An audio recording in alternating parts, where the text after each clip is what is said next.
And it just grows and grows and grows until you get some very powerful states of mind. But that's for another lecture on meditation. Now we're just going to do some meditation for about 40-45 minutes. And because the mic wasn't working at the beginning, always have to make the announcement, 2 announcements. First of all, turn off your mobile phones and anything which goes beep. And then also to please those who are coming for the Introduction to Meditation class, which is a series of 4 lectures on meditation for those who haven't meditated before. That class is in the room to my right. So those who haven't meditated before, this is a class for those who've been meditating for quite some time. So it might be a bit too much for you. So the Introduction to Meditation class, the room to my right. Okay, so those who are remaining here, if you like to just again to adjust your posture, get comfortable, and then I will start the guided meditation for about 15 minutes, and that'll be followed just by some silence until I ring the gong at the very end.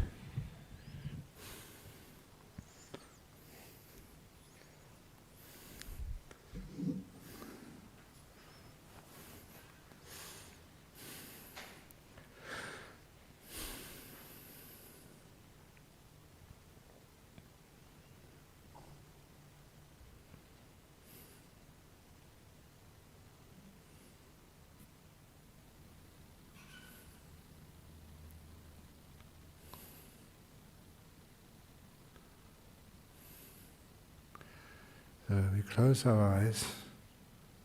The reason for that is so that we have more of our brain available to actually to feel our body and to listen to the sounds.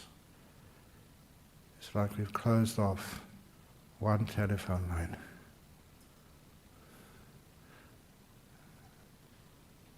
The way that sight comes and disturbs us. And with our eyes closed, we start to be aware of our posture, the way we are sitting. And it's fine to sit on a chair, or just on stools, cushions, leaning against the wall or the backrest, or leaning forward. You find out what is the best for you today. It won't be the same every meditation. So the first task, is to learn how to be comfortable. And don't ever think that this is the only way that you are comfortable. It works some days, it doesn't work other days. You learn from experience and you're willing to explore and change. And then we get to be a little bit more meticulous, a bit more careful by going through our body piece by piece, part by part, starting with your feet. Can you be aware of your feet now? You don't need to open your eyes. If you can't find your feet, just wiggle your toes. You learn to be aware, to make a connection between your brain and that furthest part of your body, your feet. How do they feel?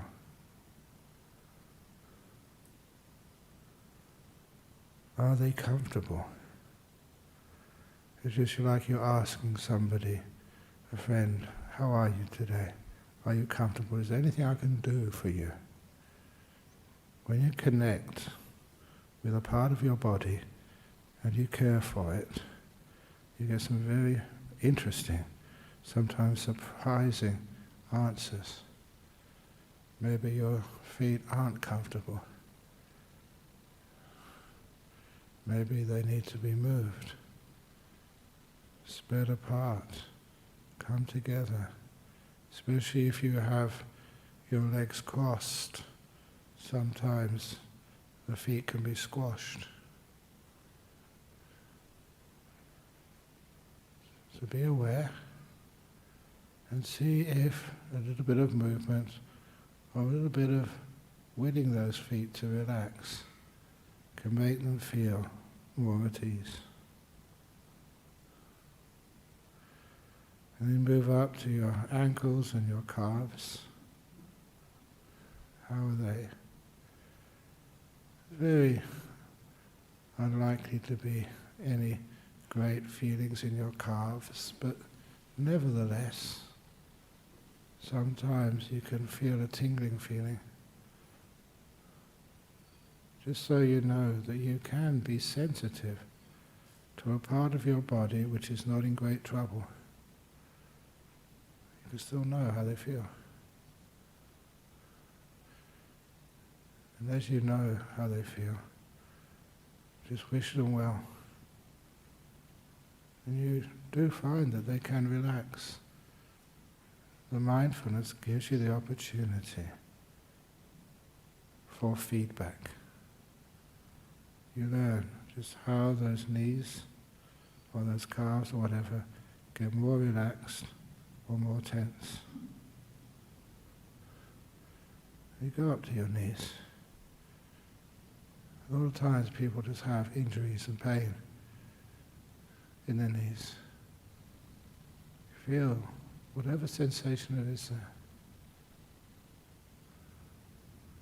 You feel it, you get that connection between your mind and the knees, and you can ease any tightness or tension there. It might be you think it's just placebo, psychosomatic or whatever, but it doesn't matter if it relieves pain. It's worth learning.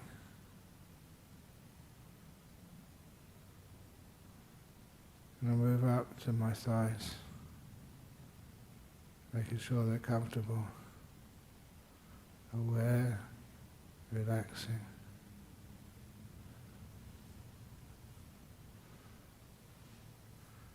And go up to my butt, making sure the cushion is well placed under my butt. Otherwise it gets sore and I fidget.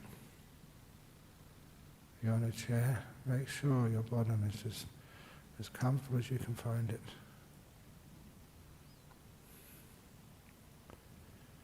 And then you go up to your back. Some depends on just age, injuries, all sorts of things you have to deal with. You find your best position.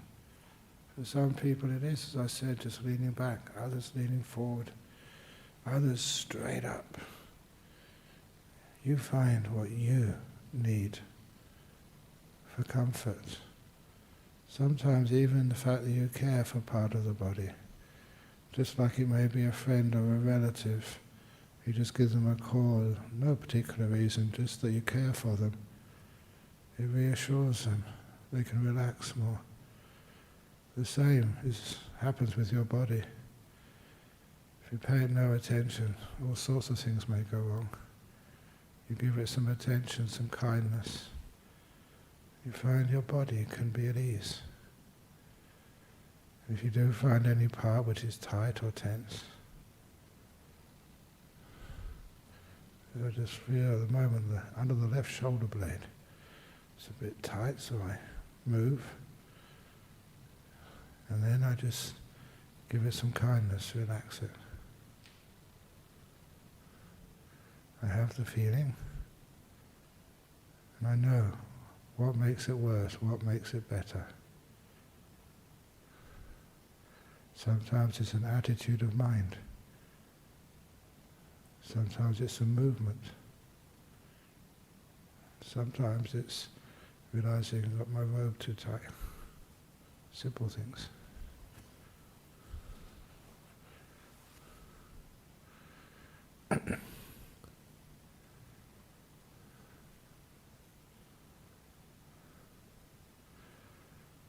I go to my hands, because where my hands are define the position of the rest of my arms, making sure they're comfy.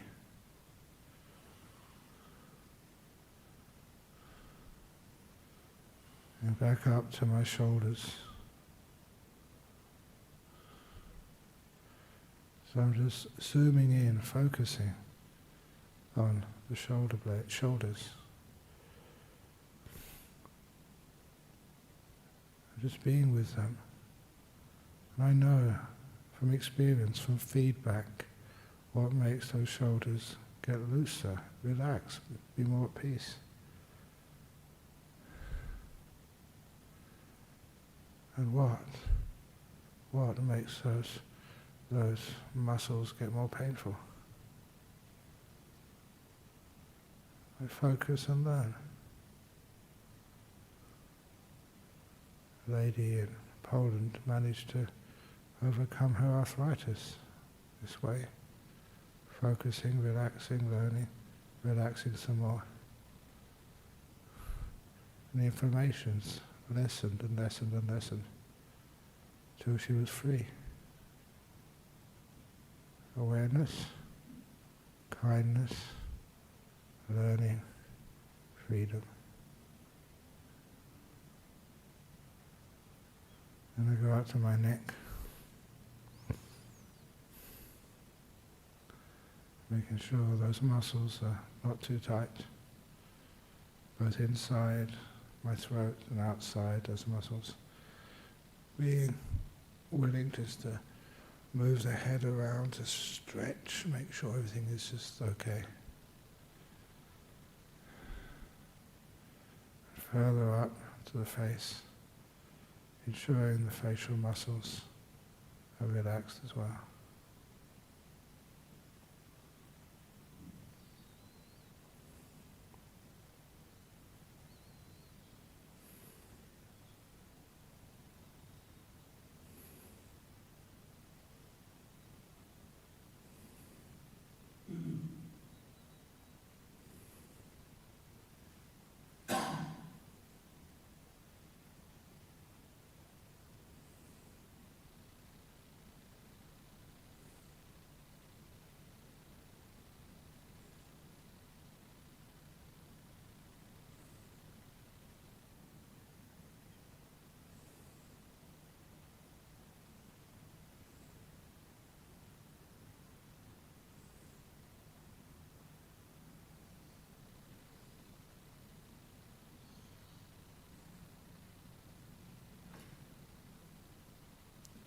Then 2 inches behind the eyes,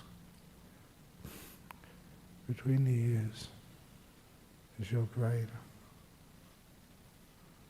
which gets overworked and tired. Just imagine your brain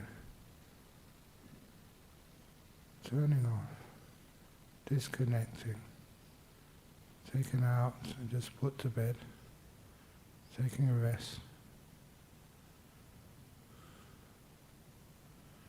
Just like you take any other tired person and give them a little break, rest time. The image of putting my brain into a nice little, on a cushion, tucking it in, keeping it quiet. It needs rest.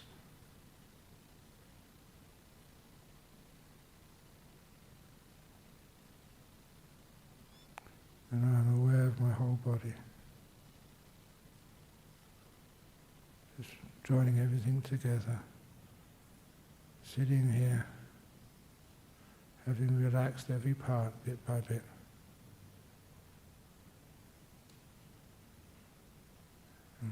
Being aware of it, being kind to it. It relaxes even more. I can be aware of how peaceful it feels. It becomes pleasant, delightful. So the feeling when you've had a good sleep at night, you're resting in bed, comfortable, not wanting to go anywhere. Bodily contentment. And I'm aware of that. as the focus of my attention, bodily tranquility.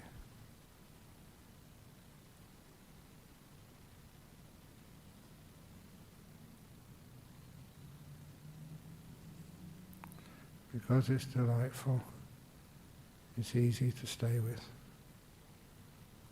I don't need to force my mind, I don't need to concentrate. The delightful feeling is just there.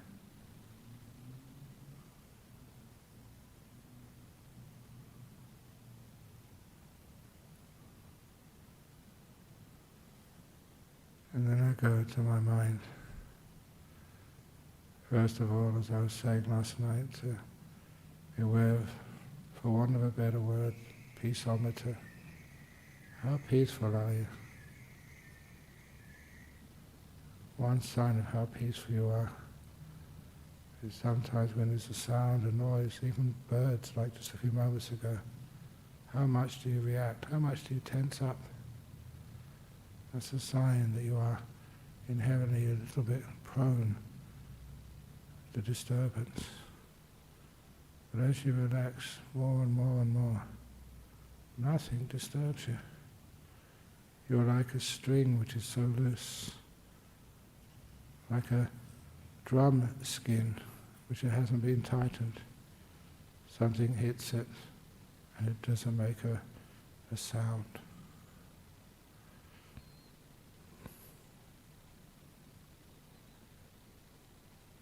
So how peaceful are you?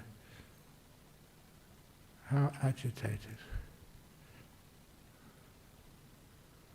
It's not for judging that one is good, one is bad. It's for learning. What makes you more relaxed and peaceful in your mind? What makes you more agitated?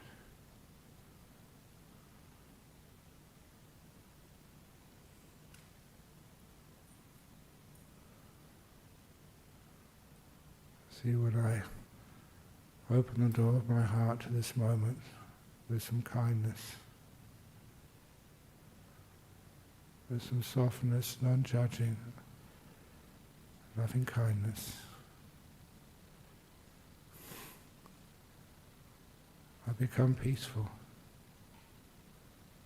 This may not be the best moment, but it's all I have, and I value it.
Once the mind has been relaxed, then it's the time, it usually happens naturally, you become aware of your breathing.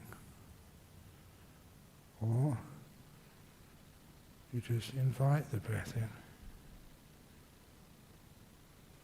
As you breathe in, you know how you breathe in, how long, how short, how deep, doesn't matter. Just know the breath is coming into your body and bringing health, energy. And as you breathe out, let's go of anything which is negative in your body or mind. As you breathe in, imagine, feel peace, energy, health coming into your body and mind. Breathing in peace. Breathe out, let go. Breathing in peace. Feel the peace. Feel the delight in health, energy, pure energy coming into your body. Peace coming into your mind. And breathe out any pain, any disturbance, any negativity. Breathing in peace. Feel it. Breathe out, let go. Breathing in peace. Breathe out, let go.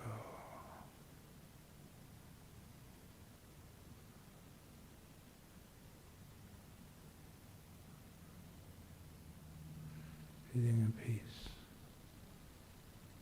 Breathe out, let go. And feel how important this is. To bring peace into your heart, into your mind, into your life.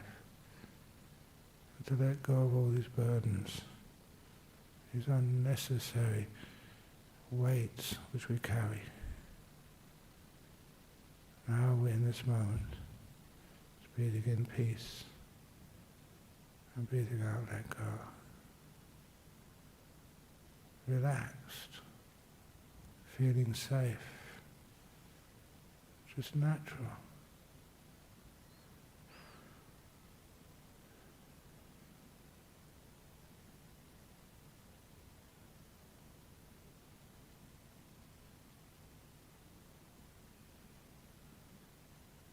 Breathing in peace, silence, stillness.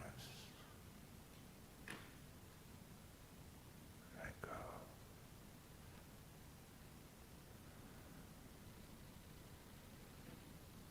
In this moment, there's no need for thoughts, for plans. Negativity gets breathed out with each out-breath. Silence comes in with each in-breath.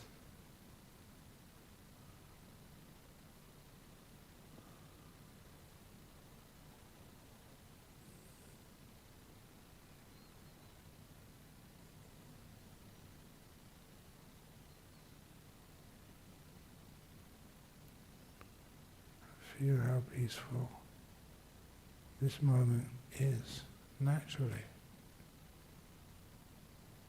And you're delighting in this moment. At peace with the peace.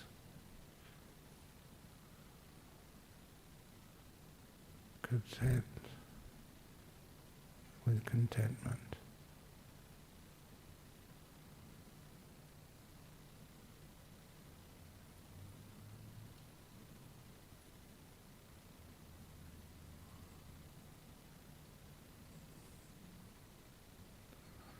I will now be quiet until about 5 minutes before the meditation ends.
close to the end of the meditation.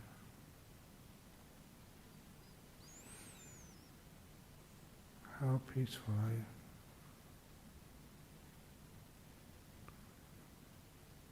And can you explore the delights of a peaceful mind?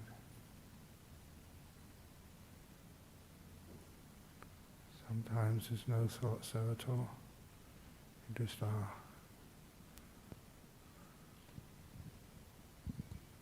Sometimes there's thoughts, but like they're a long way away.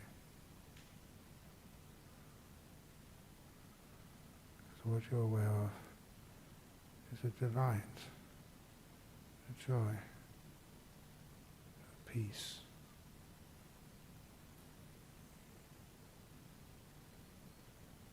The ability to put aside unimportant things, the importance of peace.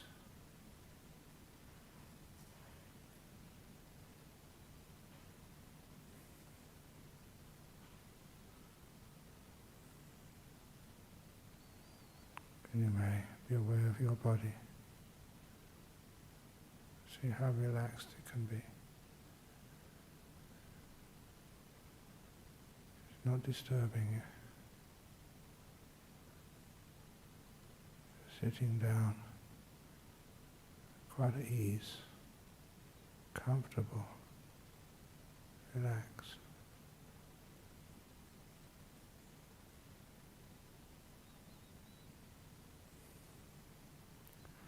Just breathing in peace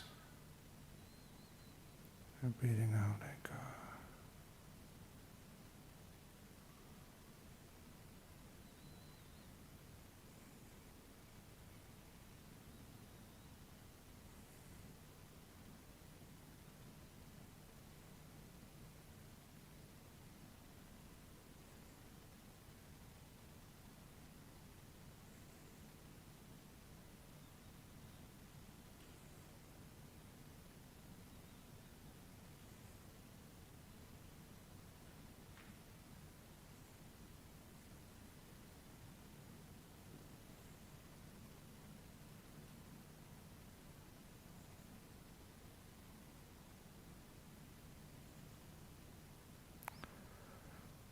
Now go and ring the gong 3 times.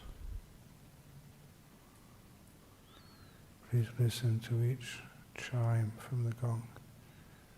When the last ringing vanishes, let it carry you out from inside, out of your meditation, back into the world.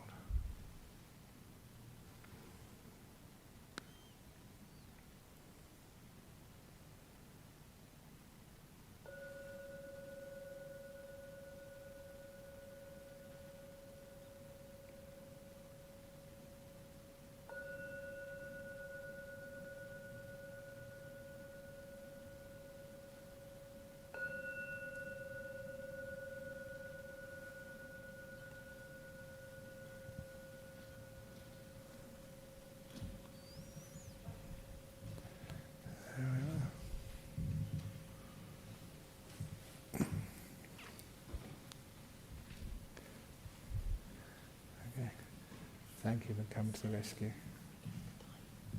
Very good. Okay.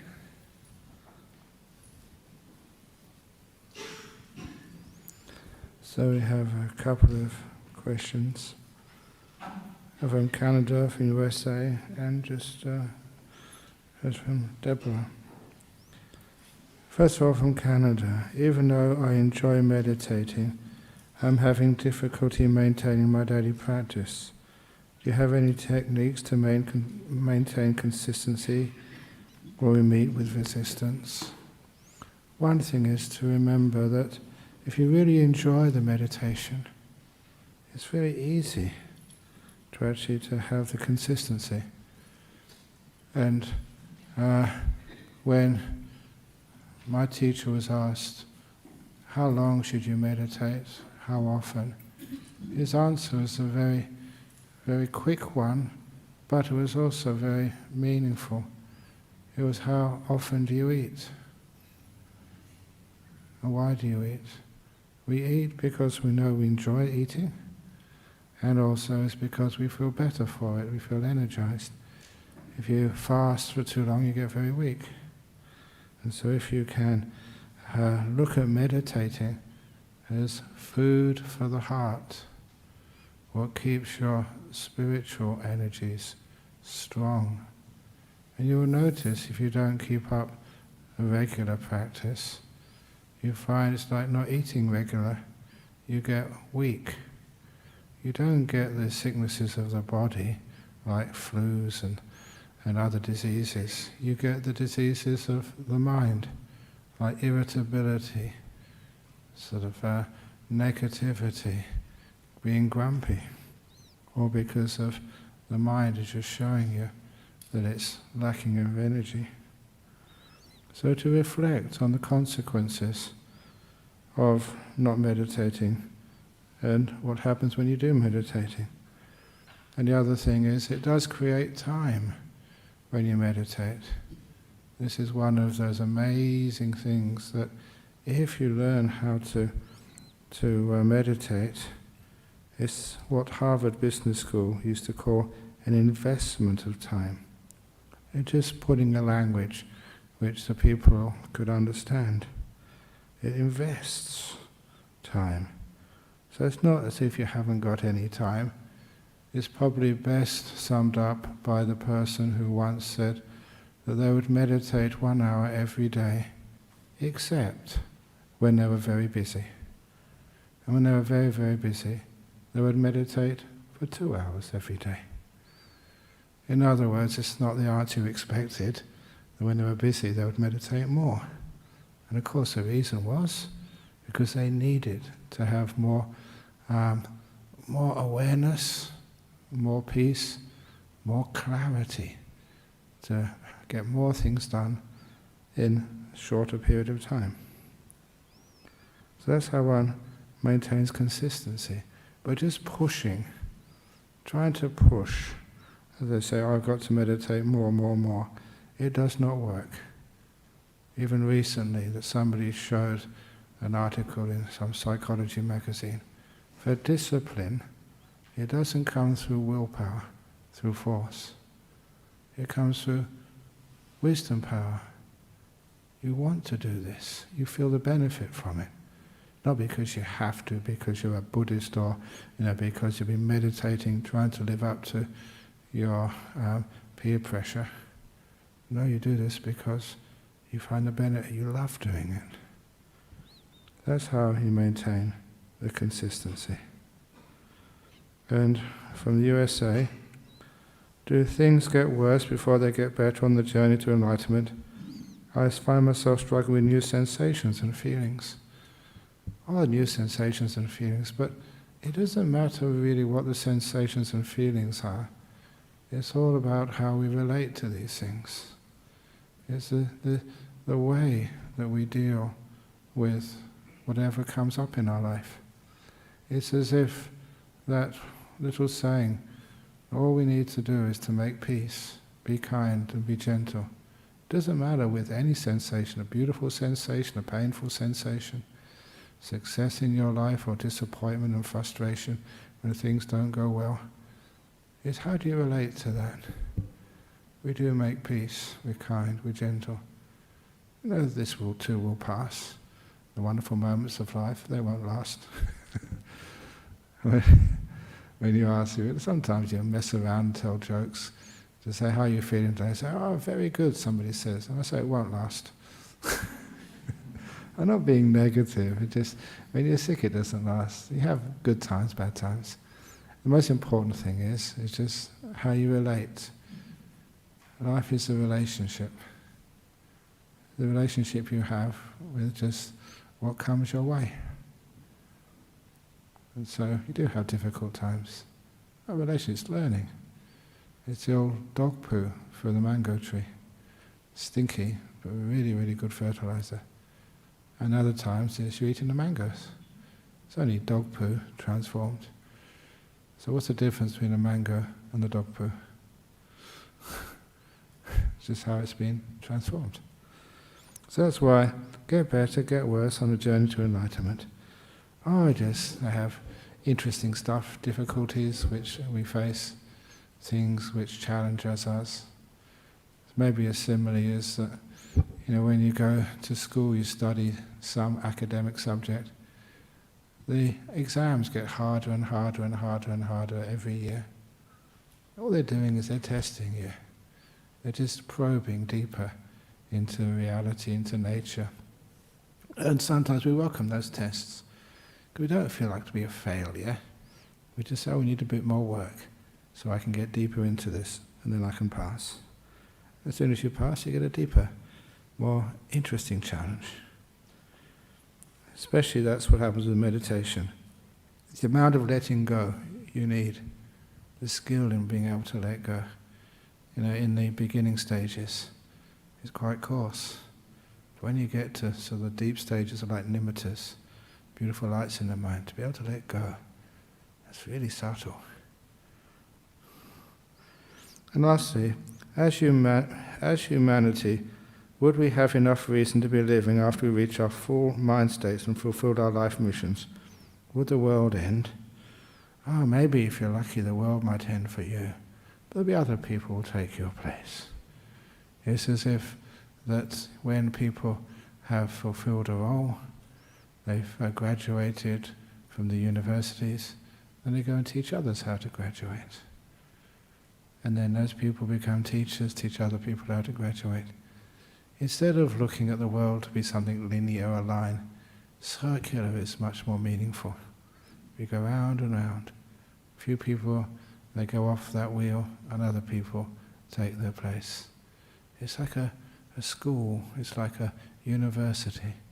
It's a learning, but not learning knowledge, learning wisdom, learning just how to be kind, to be free, learning how to disappear. Anyway, there's some answers there. Any questions from the floor? Yeah. You never know what question's going to come up, all sorts of questions. Yeah. Hi. Thank you, Ajahn. That was wonderful, as per usual. Thank you very much, and also for the answers for the questions. Thank you.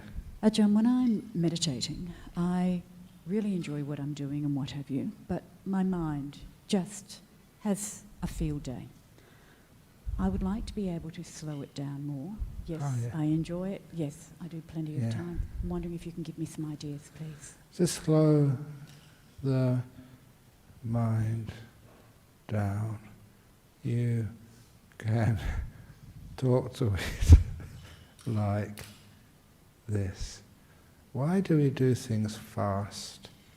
Because we have an idea that this is the way that we can reach the end and get things done, by running fast. But sometimes life is like the athletes in a competition, Olympic Games. I used to notice they go round and round and round. And they run and they train and they run so fast, but they end up at the finish line is the starting line. It's like a few seconds ago. And I was mentioning that to some of the monks, that the school I went to was in Hammersmith. It was next to Shepherd's Bush. I really was a boy from the bush. And it was actually on the River Thames. So we used to go on cross-country running. It wasn't cross-country. It was across the bridge, and then along the towpath to the next bridge, up the Thames, across that bridge, and then up the towpath back to the school. So just round the river. And so, I think, what are you doing that for? We're ending up where we started.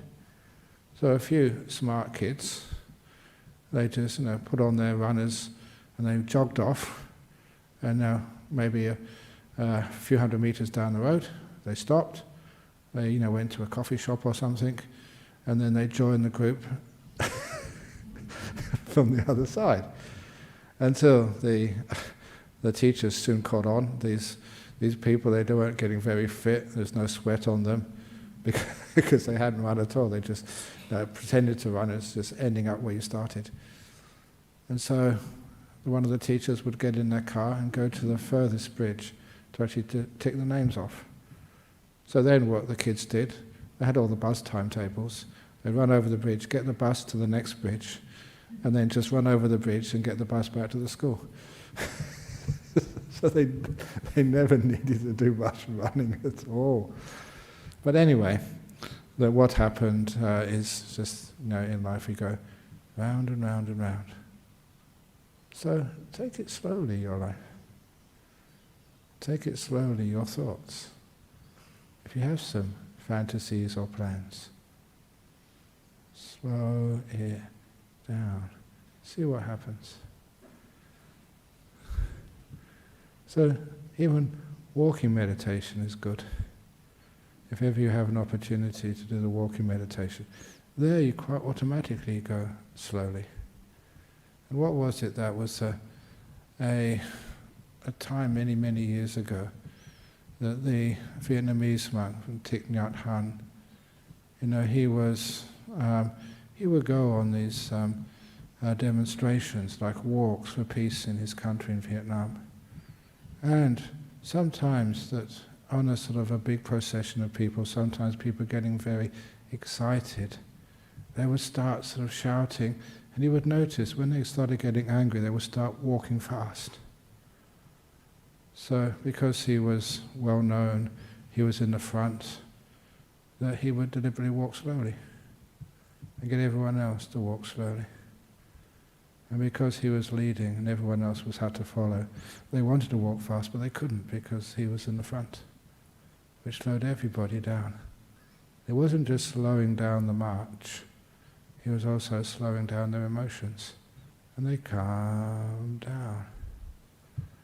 It's one of those ways, if ever you are in a situation where people are getting excited or angry, even at home with your loved ones, sometimes one of the great skillful means is to start speaking slowly. It calms, it really frustrates people, but it calms people down. In the same way it calms your mind down, so it doesn't run at 1,000 miles an hour. It slows down. And as it slows down, you get these wonderful moments of peace. You give yourself the moments of peace. You deserve them. I think I said that in one of the retreats recently. If it's your birthday, or if it's a special day, then get a little box. Any old box will do. And put in it something you can actually write a word. Say, peace. Write it very nicely. Put it in the box. Wrap it up. Put a nice little bow on it. A little gift card. And to say, to me, with love from me. Not to yourself. And then you put it down. Oh, there's a box there. I wonder what that's for. Now play it out, get into the role, and then you open it. Oh, I wonder what's inside. And you say, peace. You're giving yourself a gift of peace. And just say to give yourself a gift of peace, even breathing in peace, breathe out, let go. Doing something. Doing a little ceremony, put it in a little box and give it to you. Then it's a wonderful little way of calming yourself down. Okay, anyone else? Okay, you can put anything in that box. You can put love, you can put forgiveness, whatever. It's a nice thing to do in little boxes. Yeah, thanks for that today. At the start of the session you said in Buddhism we don't really concentrate on concentration. We don't focus on concentration, we focus on letting go. But when you do techniques such as breath-based meditation, when you're focusing on the breath coming in and out of the nose, isn't that concentrating on that? I mean, no, that's something. It's a very good question. Thank you for that. But that is not how I learnt meditation, not how I teach meditation. And just you go into, I know my Pali, I know my texts. That is not how even the Buddha taught meditation. It doesn't mention those. It's not concentration. There was, just have to be technical here, that word was samadhi. And it means stillness, not concentration. And that has caused a lot of problem for people. Here is, in brief, the idea is having a still mind, peaceful mind. I'm now going to hold this glass of water perfectly still. So has it stopped moving yet? Obviously no, because I'm not even paying any attention. I'll now be mindful. Has it stopped moving yet? No. I will now concentrate. Every time, I'm not sort of faking this, I'm really trying to concentrate mindfully. I cannot hold this glass of water still through concentration. However, I was taught, and I've been practicing for years, and I teach others, a very easy way to get this water perfectly still. Let it go. Concentration is not letting go. It's doing something, it's focusing, it's holding. It's discipline. And discipline doesn't work. You can maintain it for a while, but you need something else. You need to want it to happen, be able to let it go, enjoy it. When there's joy there and happiness, where there is some fulfillment, then it gets still all by itself. It is letting go. Yeah, I understand. But say with the Vipassana technique, when you're doing the body scan, would that just be letting go as well and not concentrating on that? It has to be letting go. Just letting go. It has to be concentrating. It's also just letting the process develop and just letting everything just take its natural course and not controlling it. Thank you. Thanks. Okay, excellent. Thank you for that. So is there any, are we over time now, so we should actually finish off now. And we'll pay our respects to the Buddha Dhamma Sangha, and then afterwards you can do whatever you need to do.